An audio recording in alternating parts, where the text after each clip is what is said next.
Okay, सो ये CSAT 2018 का question है और प्रॉफिट एंड लॉस का. Shopkeeper sells an article at ₹40 and gets X% profit. However, when he sells it at ₹20, he faces the same percentage of loss.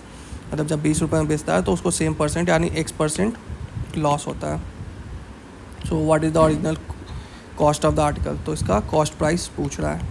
ठीक है, तो ये एक स्टेटमेंट है जिसको हम लोग इक्वेशन में कन्वर्ट करेंगे और दूसरा स्टेटमेंट ये है जिसको हम लोग इक्वेशन में कन्वर्ट करेंगे. दो इक्वेशन आएगा और दो वेरिएबल है, तो सॉल्व होके हमारे पास दोनों के वैल्यूज आ जाएंगे. ठीक है, तो पहले स्टेटमेंट को लेते हैं कि प्रॉफिट परसेंट है. तो प्रॉफिट परसेंट का फॉर्मूला होता है प्रॉफिट बाई CP × 100. प्रॉफिट या लॉस दोनों CP पे कैलकुलेट करते हैं. और प्रॉफिट हुआ है तो सेलिंग प्राइस ज़्यादा होगा कॉस्ट प्राइस से, तो selling price minus CP by CP × 100.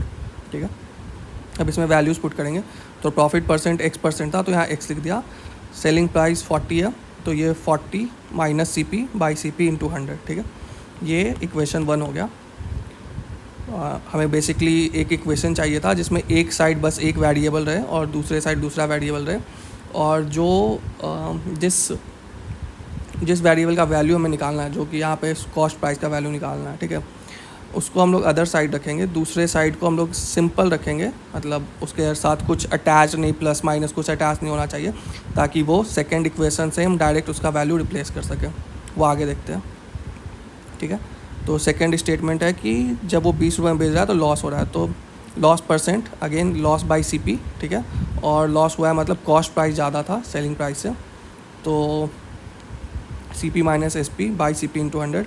Again value put कर देंगे. तो लॉस भी X% हुआ था और इस बार सेलिंग प्राइस 20 था, तो CP माइनस 20 बाई CP × 100. तो यही बोल रहा था मैं कि यहाँ भी X इस साइड है, यहाँ भी X इस साइड है. ये दूसरा इक्वेशन है, तो इन दोनों को हम इक्वेट कर सकते हैं.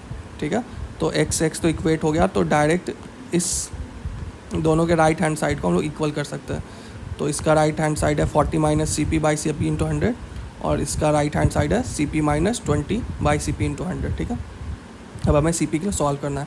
तो ये 100 कैंसिल हो जाएगा, ये CP कैंसिल हो जाएगा.